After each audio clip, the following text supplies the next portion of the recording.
Hello friends, Vaghela એજ્યુકેશનમાં હું આશીષ વાઘેલા આપ સૌનું હાર્દિક સ્વાગત કરું છું. મિત્રો, સપના એ નથી જે તમને ઊંઘમાં આવે છે, સપના એ છે જે તમને સૂવા ન દે. એપીજે અબ્દુલ કલામે મસ્ત મજાની એક વાત લખી છે પોતાના પુસ્તક અગન પંખમાં. सपने उन्हीं के साकार होते हैं जिनके सपनों में जान होती है. सपने उन्हीं के साकार होते हैं जिनके सपनों में जान होती है. सिर्फ पंखों से कुछ नहीं होता, सिर्फ पंखों से कुछ नहीं होता, हौसलों से उड़ान होती है. તો ચાલો મિત્રો જોઈએ આજનો વિડીયો, જેની અંદર આપણે જોવાના છે રમતગમતના પ્રશ્નો. અને મિત્રો આ છે વિશ્વાસ સિરીઝ નંબર, પહોંચી ગયા છીએ આપણે 21 નંબરની વિશ્વાસ સિરીઝ નંબર પહોંચી ગયા છીએ. એ પહેલાં મિત્રો વાઘેલા એજ્યુકેશન ચેનલ તમે સબસ્ક્રાઈબ ન કરી હોય તો ખાસ સબસ્ક્રાઈબ કરી લેજો અને આપણી ટેલિગ્રામ ચેનલની અંદર જોઈન થઈ જજો. તો ચાલુ કરીએ પહેલાં પ્રશ્નથી, જેની અંદર મિત્રો પહેલો પ્રશ્ન છે આપણો, કબડ્ડીની એક ટુકડીમાં કુલ ખેલાડીઓની સંખ્યા કેટલી હોય છે? કબડ્ડીની એક ટુકડીમાં કુલ ખેલાડીઓની સંખ્યા છે કેટલી હોય છે? તો મિત્રો 12 સંખ્યા હોય છે. કબડ્ડીની એક ટુકડીમાં કુલ ખેલાડીઓની સંખ્યા કેટલી હોય છે? 12 હોય છે. એના પછીનો બીજો પ્રશ્ન આપણે જોઈએ. બધા કબડ્ડીના મહત્વના પ્રશ્નો છે આપણે આવડી લેવાના છે. 17 વર્ષથી નીચેના વય જૂથની ભાઈઓની ટુકડીમાં ખેલાડીઓનું મહત્તમ વજન કેટલું હોઈ શકે છે? મિત્રો 53 કિલોગ્રામ છે એ વજન હોઈ શકે છે 17 વર્ષથી નીચેના વય જૂથની ભાઈઓની ટુકડીમાં. કેની વાત છે? કબડ્ડીની અંદર, બરાબર. એના પછીનો પ્રશ્ન જોઈએ. પાઠ્યપુસ્તક આધારિત પ્રશ્નો છે બધા. કબડ્ડીની રમતમાં લોનના કેટલા ગુણ મળે છે? તો લોનના મિત્રો છે 2 ગુણ મળે છે કબડ્ડી રમતમાં, બરાબર. અને કબડ્ડી રમત મિત્રો પ્રખ્યાત થઈ હોય તો મહારાષ્ટ્રથી પ્રખ્યાત થઈ છે, પણ તમને ખબર હોવી જોઈએ. એના પછી વાત કરીએ,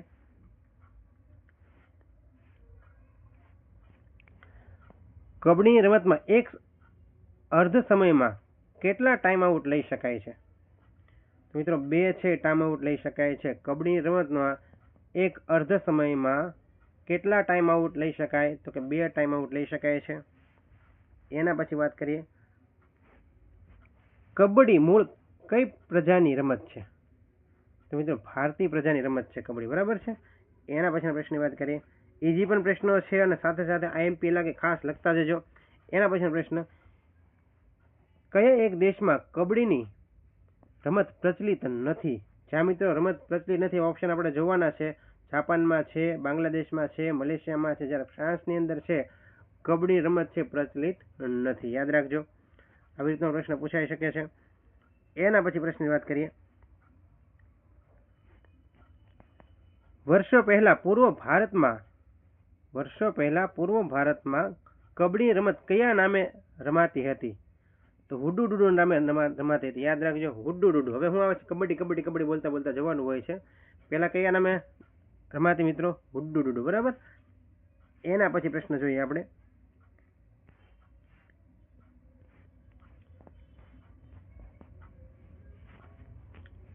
શરૂઆતમાં વર્ષોમાં કબડ્ડી રમત કઈ એક પદ્ધતિએ રમાતી નહોતી?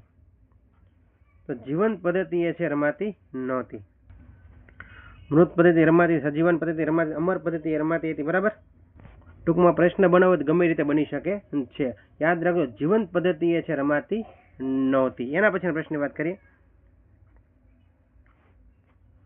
ભારતમાં રાષ્ટ્રીય સ્તરે કબડ્ડી રમતને પ્રચલિત કરવામાં કયા રાજ્યનો ફાળો વધારે છે? તો મેં તમને કીધું મહારાષ્ટ્ર રાજ્યનો ફાળો વધારે છે. એના પછીના પ્રશ્નની વાત કરીએ, કયા શહેરમાં યોજાયેલ ઓલિમ્પિક રમતોત્સવમાં કબડ્ડીની રમતનું નિદર્શન કરવામાં આવ્યું? મિત્રો બર્લિન શહેરની અંદર છે યોજાયેલ ઓલિમ્પિક રમતોત્સવમાં કબડ્ડી રમતનું નિદર્શન કરવામાં આવ્યું. એના પછીના પ્રશ્નની વાત કરીએ, ઇન્ડિયન ઓલિમ્પિક ગેમ્સમાં કબડ્ડી રમતને ક્યારે ઉમેરવામાં આવી? તો ઇન્ડિયન ઓલિમ્પિક ગેમની અંદર છે મિત્રો કબડ્ડી રમતને છે 1938માં ઉમેરવામાં આવી. યાદ રાખી લેજો. એના પછીના પ્રશ્નની વાત કરીએ આપણે, ઓલ ઇન્ડિયા કબડ્ડી ફેડરેશનની સ્થાપના ક્યારે કરવામાં આવી? મોસ્ટ ઇમ્પોર્ટન્ટ પ્રશ્ન. ઓલ ઇન્ડિયા કબડ્ડી ફેડરેશનની સ્થાપના મિત્રો 1950માં કરવામાં આવી. એના પછીનો પ્રશ્નની વાત કરીએ. કઈ સાલથી કબડ્ડીની રાષ્ટ્રીય સ્પર્ધાઓ યોજવાની શરૂઆત થઈ? કબડ્ડી રાષ્ટ્રીય સ્પર્ધા યોજવાની શરૂઆત થઈ 1952થી. યાદ રાખજો. એના પછી પ્રશ્નની વાત કરીએ. બહેનો માટે કબડ્ડીની સ્પર્ધાઓ યોજવાની શરૂઆત ક્યારે થઈ? 1955-56 ની અંદર છે મિત્રો બહેનો માટે કબડ્ડીની સ્પર્ધાઓ યોજવાની શરૂઆત થઈ. એના પછીનો પ્રશ્ન જોઈએ. Amateur kabaddi federation of India ક્યારે અસ્તિત્વમાં આવ્યું? તો 1972 ની અંદર છે amateur kabaddi federation of India છે એ અસ્તિત્વમાં આવ્યું. એના પછીનો પ્રશ્ન. ઈસવીસન 1980માં કયા શહેરમાં પ્રથમ એશિયન ચેમ્પિયનશિપનું આયોજન કરવામાં આવ્યું? 1980 ની અંદર મિત્રો છે પ્રથમ મિત્રો એશિયન ચેમ્પિયનશિપનું આયોજન કરવામાં આવ્યું. કયા શહેરની અંદર? તો કોલકાતામાં. કોલકાતા એની રાજધાની છે, પશ્ચિમ બંગાળની રાજધાની છે. બરાબર. 1980 ની અંદર છે એવું પ્રથમ એશિયન ગેમ્સનું આયોજન કરવામાં આવ્યું હોય મિત્રો કબડ્ડીનું, તો એ છે કોલકાતાની અંદર. એના પછી પ્રશ્નની વાત કરીએ આપણે.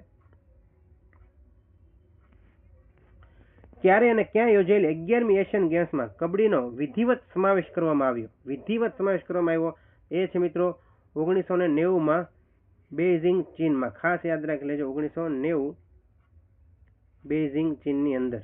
ચીનની રાજધાની કઈ છે? બેઇજિંગ. સી પણ ખબર હોવી જોઈએ. એના પછીના પ્રશ્નની વાત કરીએ. જુનિયર ભાઈ બહેનો માટેના કબડ્ડીના મેદાનની લંબાઈ કેટલી હોય છે? જુનિયર ભાઈ બહેનો માટે કબડ્ડીના મેદાનની લંબાઈ કેટલી હોય છે? 11 મીટર હોય છે. કેટલી હોય છે? 11 મીટર. ખાસ યાદ રાખી લેજો. એના પછીના પ્રશ્નની વાત કરીએ. લંબાઈ પૂછે એવી જ તમને શું પૂછી શકે? પહોળાઈ. જુનિયર ભાઈઓ બહેનો માટે કબડ્ડીના મેદાનની પહોળાઈ કેટલી હોય છે? તો પહોળાઈ મિત્રો હોય છે 8 મીટર. કેટલી હોય છે? 8 મીટર. હમણાં આપણે શું જોયું? તો કે લંબાઈ. લંબાઈ અને પહોળાઈ પૂછે તો 11/8. કેટલો આવે મિત્રો? 11/8. યાદ રાખી લેજો. શું યાદ રાખવાનું? જુનિયર ભાઈઓ બહેનો માટે કબડ્ડીના મેદાનની લંબાઈ કે લંબાઈ અને પહોળાઈ. લંબાઈ કે તો કેટલી આવશે મિત્રો? 11 આવશે અને પહોળાઈ કે તો 8 આવશે. 11/8. યાદ રાખી લેજો. એના પછીનો પ્રશ્ન જોઈએ આપણે. જુનિયર ભાઈઓ બહેનો માટેના કબડ્ડીના મેદાનમાં લંઘન રેખા મધ્ય રેખાથી કેટલે દૂર હોય છે? તો લંઘન રેખા મધ્ય રેખાથી છે મિત્રો 3 મીટર દૂર હોય છે. યાદ રાખી લેજો. જુનિયર ભાઈઓ બહેનો માટેના કબડ્ડીના મેદાનમાં લંઘન રેખા છે એ મિત્રો મધ્ય રેખાથી છે 3 મીટર દૂર હોય છે. એના પછીના પ્રશ્નની વાત કરીએ. જુનિયર ભાઈઓ બહેનો માટેના કબડ્ડીના મેદાનમાં ટક્કર પટ્ટીની લંબાઈ કેટલી હોય છે? તો ટક્કર પટ્ટીની લંબાઈ મિત્રો હોય છે 11 મીટર હોય. કેટલી હોય છે? 11 મીટર. ટક્કર પટ્ટી 11 મીટર, ભૂલતા નહીં. એના પછીના પ્રશ્નની વાત કરીએ. જુનિયર ભાઈ બહેનો માટેના કબડ્ડીના મેદાનમાં પ્રતીક્ષા પ્રદેશની લંબાઈ કેટલી હોય છે? તો પ્રતીક્ષા પ્રદેશની લંબાઈ મિત્રો 6 મીટર હોય છે. યાદ રાખજો. એના પછીના પ્રશ્નની વાત કરીએ. કબડ્ડીની રમતમાં નીચેનામાંથી કયું કૌશલ્ય ચડાઈ કરનાર પક્ષનું છે? ચડાઈ કરનાર પક્ષનું કૌશલ્ય હોય તો એ છે મિત્રો છાપો મારવો. ખાસ આવા જ પ્રશ્નો પૂછે છે. ખાસ યાદ રાખજો. પગ પકડવો, હાથ પકડવો, સાંકળ ઘેરો, આવું ન આવશે. છાપો મારવો ચડાઈ કરનાર પક્ષનું કૌશલ્ય. યાદ રાખી લેજો. એના પછી વાત કરીએ આગળ. કબડ્ડીની રમતમાં એક પક્ષમાં અવેજી ખેલાડીઓની સંખ્યા કેટલી હોય છે? મોસ્ટ ઇમ્પોર્ટન્ટ પ્રશ્ન. એક પક્ષની અંદર અવેજી ખેલાડીઓની સંખ્યા હોય છે 5 હોય છે. કેટલી હોય છે? અવેજી ખેલાડીઓની સંખ્યા કેટલી હોય છે? એક પક્ષમાં 5 હોય છે કબડ્ડીની રમતમાં. અને મિત્રો કબડ્ડી છે એ કયા દેશની રાષ્ટ્રીય રમત છે? બધાને ખબર હોય છે. આ પરીક્ષા પ્રશ્ન પૂછાય, બધાને ખબર હોય. કબડ્ડી છે કયા દેશની રાષ્ટ્રીય રમત છે? ચાલો, જે દેશની રાષ્ટ્રીય રમત હોય મિત્રો તમારે મને તાત્કાલિક જોયા વગર ખબર પડી જવી જોઈએ. બરાબર છે. આપણે કેટલી વખત ચર્ચા કરેલી. એ પહેલા જે લેક્ચર બનાવ્યો એની અંદર મેં આઈ થિંક છે થંબનેલ બનાવ્યું હતું, એની અંદર જ આ પ્રશ્ન ઓલરેડી હતો. બરાબર છે. થંબનેલ તમે જોશો, મારા વિડીયો બનાવેલા છે રમત ગમત, એની અંદર જ આ પ્રશ્ન હતો. એટલે બધાએ મને કોમેન્ટ કરવાની છે કબડ્ડી છે કયા દેશની રાષ્ટ્રીય રમત છે. અને અવેજી ખેલાડીઓની સંખ્યા કેટલી હોય છે? એક પક્ષની અંદર 5 હોય છે. એના પછીના પ્રશ્નની વાત કરીએ આપણે. જુનિયર ભાઈઓ બહેનો માટેના કબડ્ડીના મેદાનમાં અંતરેખાથી પ્રતીક્ષા પ્રદેશ કેટલો દૂર હોય છે? અંતરેખાથી પ્રતીક્ષા પ્રદેશ કેટલો દૂર હોય છે? 2 મીટર દૂર હોય છે. એના પછીના પ્રશ્નની વાત કરીએ. જુનિયર ભાઈઓ બહેનો માટેના કબડ્ડીના મેદાનની બધી જ રેખાઓની પહોળાઈ કેટલી હોય છે? બધી જ રેખાઓની પહોળાઈ મિત્રો હોય છે 5 સેન્ટીમીટર હોય છે. કેટલી હોય છે? 5 સેન્ટીમીટર. યાદ રાખી લેજો. એના પછીના પ્રશ્નની વાત કરીએ. જુનિયર ભાઈઓ બહેનો માટેની કબડ્ડી રમતમાં એક અર્ધ સમય એટલે કે એક દાવનો સમય કેટલો હોય છે? એક અર્ધ સમય એટલે કે એક દાવનો સમય કેટલો હોય છે? તો કે 15 મિનિટ હોય છે. યાદ રાખો, આ પ્રશ્ન પૂછી શકાય. જુનિયર ભાઈઓ બહેનો માટેની કબડ્ડીની રમતમાં એક અર્ધ સમય એટલે કે એક દાવનો સમય કેટલો હોય છે? 15 મિનિટ હોય છે. એના પછીના પ્રશ્નની વાત કરીએ. જુનિયર ભાઈઓ બહેનો માટેની કબડ્ડી રમતમાં દરેક પક્ષને દરેક અર્ધ સમયમાં કેટલી સેકન્ડના 2 ટાઈમ આઉટ એટલે કે ટાઈમ આઉટ, ઇંગ્લિશમાં જેને ટાઈમ આઉટ કહેવામાં આવે છે, 2 ટાઈમ આઉટ આપવામાં આવે છે? તો કે 30 મિત્રો સેકન્ડનો છે ટાઈમ આઉટ આપવામાં આવે છે. દરેક અર્ધ સમયમાં 30 સેકન્ડનો 2 ટાઈમ આઉટ આપવામાં આવે. કેટલા મિત્રો? 30 સેકન્ડના 2 ટાઈમ આઉટ આપવામાં આવે છે જુનિયર ભાઈઓ બહેનોને કબડ્ડી રમતની અંદર દરેક પક્ષને. બરાબર. આગળ વધીએ. જુનિયર ભાઈઓ બહેનો માટેની કબડ્ડીના મેદાનમાં બોનસ રેખા લંઘન રેખાથી કેટલા મીટર દૂર હોય છે? બોનસ રેખા લંઘન રેખાથી કેટલા મીટર દૂર હોય છે? તો કે 1 મીટર દૂર હોય છે. એના પછીનો પ્રશ્ન જોઈએ આપણે. કબડ્ડીની રમતનું મેદાન કેવું હોય છે? તો કેવું હોય છે? સમતલ હોય છે. કેવું હોય છે? સમતલ હોય છે. ખાસ યાદ રાખજો. એના પછીના પ્રશ્નની વાત કરીએ આપણે. કબડ્ડીના નીચેના કૌશલ્યમાંથી ચડાઈ કરનાર પક્ષનું કૌશલ્ય કયું છે? ચડાઈ કરનાર પક્ષનું કૌશલ્ય કયું છે? તો કે ઘેરો તોડવો છે ને, એ ચડાઈ કરનાર પક્ષનું કૌશલ્ય છે. યાદ રાખી લેજો, મોસ્ટ ઇમ્પોર્ટન્ટ છે. એના પછી કબડ્ડીના નીચેના કૌશલ્યમાંથી બચાવ કરનાર પક્ષનું કૌશલ્ય કયું છે? તો બચાવ કરનાર પક્ષનું કૌશલ્ય છે પગ પકડવો. કયું કૌશલ્ય છે? પગ પકડવો છે મિત્રો. એ કબડ્ડીના કૌશલ્યમાંથી બચાવ કરનાર પક્ષનું કૌશલ્ય છે પગ પકડવો, બાકીના નથી. બરાબર છે, યાદ રાખજો. આગળ વધીએ. વિરુદ્ધ પક્ષના એક ખેલાડીને માર કરવા બદલ ચડાઈ કરનાર ટુકડીને કેટલા ગુણ મળે છે? 1 ગુણ મળે. કેટલા મિત્રો? વિરુદ્ધ પક્ષના એક ખેલાડીને માર કરવા બદલ ચડાઈ કરનાર ટુકડીને કેટલા ગુણ મળે છે? તો કે 1 ગુણ મળે છે. એના પછીના પ્રશ્નની વાત કરીએ આપણે. કબડ્ડી રમત શરૂ કરવા માટે એક ટુકડીમાં અથવા તો રમનાર કેટલા ખેલાડીઓ હોવા જોઈએ? 7 ખેલાડીઓ હોવા જોઈએ. નીચેના પ્રશ્ન મિત્રો જો તમે ખાસ. કબડ્ડી રમત શરૂ કરવા માટે એક ટુકડીમાં કેટલા ખેલાડીઓ હોવા જોઈએ? 7 ખેલાડીઓ હોવા જોઈએ એક ટુકડીની અંદર. બરાબર. રમનાર કેટલા ખેલાડીઓ હોવા જોઈએ? 7. આગળ વધીએ. રમત દરમિયાન બચાવ કરનાર ટુકડીનો કોઈ ખેલાડી હદ રેખાથી બહાર જાય તો શું થાય? તો માર થયેલ ગણાય. શું કહેવાય મિત્રો? માર થયેલ ગણાય. હદ રેખાની બહાર જાય એટલે માર થયેલ ગણાય. આગળ વધીએ. ટક્કર પટ્ટીનો ઉપયોગ રમત દરમિયાન ક્યારે થાય છે? ટક્કર પટ્ટીનો ઉપયોગ કબડ્ડી રમત દરમિયાન છે મિત્રો ટક્કર થાય ત્યારે થાય છે. આગળ વધીએ. જ્યારે એક ટુકડી વિરુદ્ધ ટુકડીના તમામ ખેલાડીઓને આઉટ કરે ત્યારે તેને શું મળે છે? લોનના 2 ગુણ મળે છે. કેટલા ગુણ મળે? લોનના 2 ગુણ મળે છે. જ્યારે એક ટુકડી વિરુદ્ધ ટુકડીના તમામ ખેલાડીઓને આઉટ કરે ત્યારે તેને શું મળે છે? લોનના 2 ગુણ મળે છે. આગળ વધીએ.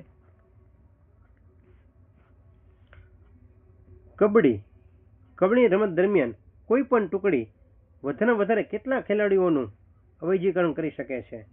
તો વધારે 5 ખેલાડીઓનું છે અવેજીકરણ કરી શકે છે. કબડ્ડી રમત દરમિયાન કોઈ પણ ટુકડી વધારે કેટલા ખેલાડીઓનું અવેજીકરણ કરી શકે? 5 ખેલાડીઓનું અવેજીકરણ કરી શકે છે. એના પછીના પ્રશ્નની વાત કરીએ આપણે.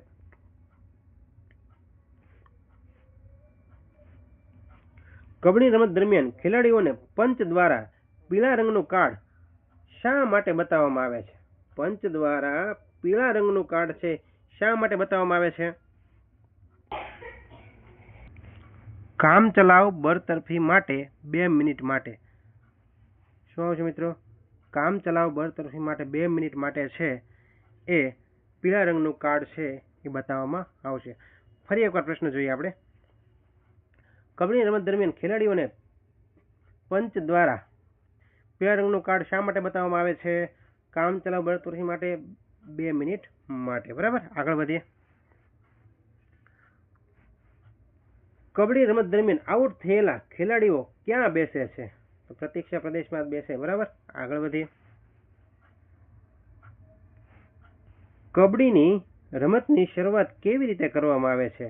તો સિક્કો ઉછાળીને કરવામાં આવે છે. એના પછીના પ્રશ્નની વાત કરીએ. ચડાઈ કરનાર ખેલાડીએ ચડાઈ દરમિયાન પોતાના પ્રાંગણમાંથી કયા શબ્દોચ્ચાર સાથે એક શ્વાસે રમત ચાલુ રાખવી ફરજિયાત છે? કબડ્ડી કબડ્ડી કરતો કરતો બોલતું જવાનું અને એક શ્વાસે છે શબ્દ ઉચ્ચારણ સાથે એક શ્વાસે રમત ચાલુ રાખવી ફરજિયાત છે. એના પછીના પ્રશ્નની વાત કરીએ. કબડ્ડી શબ્દોચ્ચાર મોડા ઉચ્ચારવા બદલ, મિત્રો કબડ્ડી કબડ્ડી બોલવાનું હોય છે પરંતુ મોડા ઉચ્ચારવા બદલ ચેતવણી આપ્યા છતાં ખેલાડી ઇરાદાપૂર્વક ભૂલ કરે તો પ્રતિસ્પર્ધી પક્ષને કયા પ્રકારનો ગુણ આપવામાં આવે છે? ટેકનિકલ ગુણ આપવામાં આવે. કેવો ગુણ આપવામાં આવે છે? ટેકનિકલ ગુણ આપવામાં આવે છે. ભૂલથી બોનસ ગુણથી કરતા નહીં. બરાબર, ટેકનિકલ ગુણ આપવામાં આવે. એના પછી પ્રશ્નની વાત કરીએ આગળ. કબડ્ડીની રમત દરમિયાન કોઈ પણ ખેલાડીને ઈજા થાય તો પંચ કેટલા સમય સુધીનો ટાઈમ આઉટ આપે છે? તો પંચ છે વધુમાં વધુ 2 મિનિટ સુધીનો છે ટાઈમ આઉટ આપે છે. કોઈ પણ ખેલાડીને ઈજા થાય તો પંચ છે 2 મિનિટ સુધીનો ટાઈમ આઉટ આપે છે વધુમાં વધુ. આગળ વધીએ. કબડ્ડી રમતમાં ઇરાદાપૂર્વક ભૂલ કરવાથી વિરુદ્ધ પક્ષને શું આપવામાં આવે છે? એક ટેકનિકલ ગુણ. ગમે રીતે મારી મતરીનો પ્રશ્ન એ લોકો પૂછી શકે છે. બરાબર છે, યાદ રાખવાનું, ટેકનિકલ ગુણ જ મળે ઇરાદાપૂર્વક ભૂલ કરે ત્યારે. આગળ વધીએ. કબડ્ડીની રમતમાં બંને ટુકડીને પંચની મંજૂરીથી 30 સેકન્ડમાં શું આપવામાં આવે છે? કબડ્ડી રમતમાં બંને ટુકડીને પંચની મંજૂરીથી 30 સેકન્ડના શું આપવામાં આવે છે? 2 ટાઈમ આઉટ આપવામાં. 30 સેકન્ડ આવે એટલે સમજી જવાનું 2 ટાઈમ આઉટની વાત થાય છે. આગળ વધીએ. કબડ્ડી રમતમાં ઓફિશિયલ ટાઈમ આઉટ કેટલી મિનિટથી વધવો ન જોઈએ? ઓફિશિયલ ટાઈમ આઉટ છે કેટલી મિનિટથી વધવો ન જોઈએ? કબડ્ડી રમતની અંદર 2 મિનિટથી વધવો જોઈએ નહીં. એના પછીના પ્રશ્નની વાત કરીએ.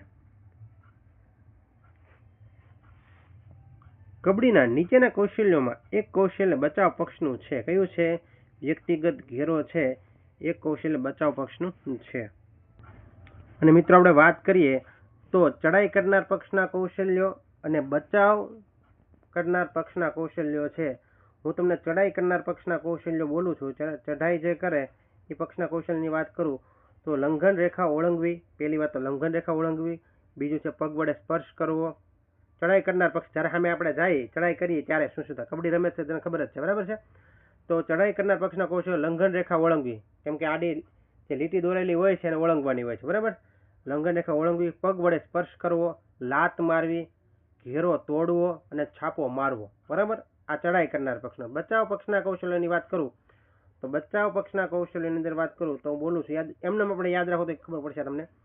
પગ પકડવો. બચાવ કરનાર શું કરે? પગ પકડે. હાથ પકડવો, વ્યક્તિગત ઘેરો, સાંકળ ઘેરો અને અર્ધચંદ્રાકાર ઘેરો. આ બચાવ પક્ષના કૌશલ્યો. આની અંદર શું કીધું છે? કબડ્ડી નીચેના કૌશલ્ય એક કૌશલ્ય બચાવ પક્ષનું છે. તો વ્યક્તિગત ઘેરો છે શું આવશે? બચાવ પક્ષનું. આ બાકીને એક આવશે નહીં. આગળ વધી એના પછીના પ્રશ્નની વાત કરીએ. કબડ્ડીના નીચેના કૌશલ્યોમાંથી એક કૌશલ્ય ચડાઈ કરનાર પક્ષનું છે. તો ચડાઈ કરનાર પક્ષનું હોય તો પગ વડે સ્પર્શ કરવો. બરાબર છે, એ ચડાઈ કરનાર પક્ષનું કૌશલ્ય છે. ચડાઈ કરનાર પક્ષનું બોલ્યો હમણાં લંઘન રેખા ઓળંગવી, પગ વડે સ્પર્શ કરવો, લાત મારવી, ઘેરો તોડવો અને છાપો મારવો. બરાબર, મોઢે થઈ જવું જોઈએ. આગળ વધી એના પછીનો પ્રશ્ન જોઈએ આપણે. કબડ્ડી રમતમાં ખેલાડી ચડાઈ કરતો હોય ત્યારે વિરુદ્ધ ટુકડીના ખેલાડી કઈ રેખા ઓળંગી શકશે નહીં? મધ્ય રેખા છે એ ઓળંગી શકશે નહીં, કેમ કે આપણે સામે ઓળો ચડાઈ કરીને આવતો હોય તો આપણે વચ્ચે રેખા હોય એને આપણે થોડો ઓળંગી શકીએ, બરાબર. એના પછીનો પ્રશ્ન વાત કરીએ. કબડ્ડી રમત પૂરી થતા કઈ ટુકડી વિજેતા ગણાશે? જે ટુકડીના વધારે ગુણ છે તે વિજેતા ગણાશે. સાવ સિમ્પલ છે. એના પછીના પ્રશ્નની વાત કરીએ. કબડ્ડીના કયા કૌશલ્યમાં બચાવ પક્ષના ખેલાડીઓ સાંકળ બનાવીને ચડાઈ કરીને પકડવા પ્રયત્ન કરે છે? સાંકળની વાત આવે એટલે સાંકળ ઘેરો, બરાબર છે. એના પછીના પ્રશ્નની વાત કરીએ. આઉટ થયેલો ખેલાડી સજીવન ક્યારે થઈ શકે છે? જ્યારે શું થાય? સામેની ટુકડીનો કોઈ ખેલાડી આઉટ થાય ત્યારે આઉટ થયેલો ખેલાડી છે સજીવન થઈ શકે છે. એના પછીના પ્રશ્ન જોઈએ. કબડ્ડીના બધા આઈએમપી પ્રશ્નો કવર કરી નાખવાના છે અંદર. કબડ્ડી રમત દરમિયાન મુખ્ય પંચ કે મદદનીશ પંચ કયા રંગનું કાર્ડ બતાવીને તાકીદ કે ચેતવણી આપે? તાકીદ કે ચેતવણીની વાત થાય એટલે લીલા રંગનું. તાકીદ કે ચેતવણીની વાત થાય લીલા રંગનો. લીલો રંગ નો આપ્યો કયો આપ્યો હશે મિત્રો? આવી રીતે લખ્યું હશે ગ્રીન રંગ, યાદ રાખજો, બરાબર છે. ગ્રીન કલર આવે જ છે. એવો જ પ્રશ્ન. તાકીદ કે ચેતવણી માટે પંચ ખેલાડીએ કયું કાર્ડ બતાવશે? ગ્રીન કાર્ડ બતાવશે. જોયું આવ્યું ને? ગ્રીન કાર્ડ, યાર ભૂલવાનું નથી, લીલું કાર્ડ, બરાબર. એના પછી વાત કરીએ આગળનો પ્રશ્ન. કબડ્ડીની રમત દરમિયાન મુખ્ય પંચ કે મદદનીશ પંચ કયા રંગનું કાર્ડ બતાવી રમત પૂરતી અથવા સમગ્ર સ્પર્ધા માટે બરતરફ કરે છે? તો લાલ રંગનું કાર્ડ બતાવીને. લાલ રંગનું કાર્ડ શા માટે ઉપયોગી છે જોઈ લેજો.